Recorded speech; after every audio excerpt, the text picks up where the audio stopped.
ઘી ગરમ થઈ ગયું છે આપણે ને શેણાનો લોટ લીધો છે તો આપણે જાડો દળ્યો છે, ઝીણો નથી દળ્યો.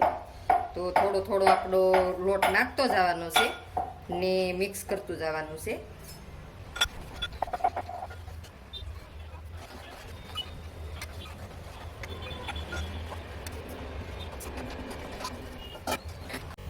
લોટ આપણે બધોય નાખી દીધો છે ઘીમાં ને હવે આપણે હારોથી એને શેકવાનો છે.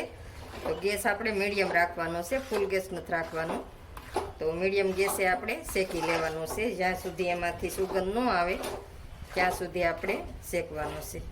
તો આપણે લોટ પાકી ગયો છે ને જુઓ તમે. તો આ રીતે આપણે તવીથો ઊંચો કરીને જોઈ લેવાનું.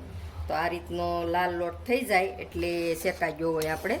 તો હવે આની અંદર આપણે દૂધ નાખવાનું છે થોડું. તો થોડું થોડું દૂધ નાખવાનું છે, તો ઝાઝું નથી નાખવાનું. તો આ રીતે જોવો થોડું થોડું દૂધ નાખતું જવાનું છે ને હલાવતું જવાનું છે. તો ધ્યાન રાખવાનું કેમ કે આ છે ને ઉભરાય દૂધ નાખીએ એટલે. તો થોડું થોડું નાખવાનું, નકર ઉભરાઈને નીચે વહી જાય પાછું ને ધગી જાય આપણે. તો આ રીતે આપણે ફીણા હોય પાછા બેસી જાય પછી થોડુંક નાખવાનું. તો એ રીતે થોડું થોડું નાખવાનું. જો તમે આપણે ફીણા થઈ જાય એમાં. તો આપણે બીજું વાસણ મૂક્યું છે ને ખાંડ લીધી છે. તો ખાંડ આપણે અડધો પોણો વાટકો લીધી છે. તો એ આપણે આમાં નાખી દેવાની છે ને આની આપણે પાણી નથી નાખવાનું. આ રીતે જ આપણે સાહણી બનાવવાની છે. તો ખાંડ આપણે ઓગળી ગઈ છે. તો જુઓ તમે. તો આ રીતે ખાંડ થઈ ગઈ છે. તો હવે આપણે આમાં એળસી નાખી દેવાની છે. તો એળસીનો આપણે ભૂકો કરી લીધો છે તો એ નાખી દઈએ ને આમાં મિક્સ કરી લઈએ. તો આ રીતે એળસી આપણે મિક્સ આમાં કરી લીધી છે. તો હવે આપણે લોટનું બકડિયું છે એ આપણે અહીંયા લઈ લેવાનું છે ને એમાં આપણે આ નાખવાની છે. તો હવે આપણે એમાં આ નાખી દેવાની છે બધી. તો આ રીતે હવે આપણે મિક્સ કરી લેવાનું છે.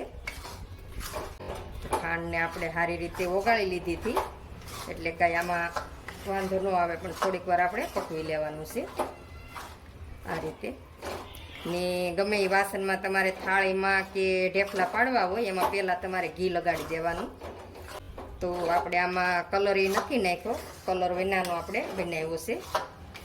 તો આ રીતે જોવો તમે જામમાં માંડો છે આપણે ખાંડની સાહણી નાખ્યા પછી.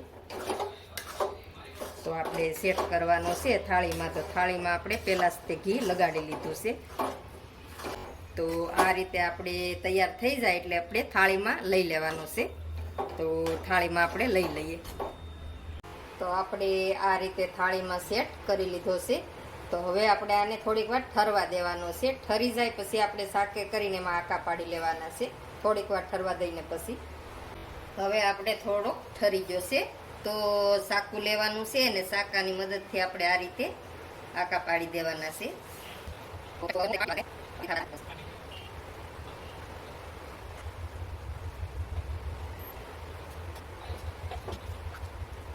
આકા આપણે પડી જશે ને હવે આપણે પિસ્તા લીધા છે.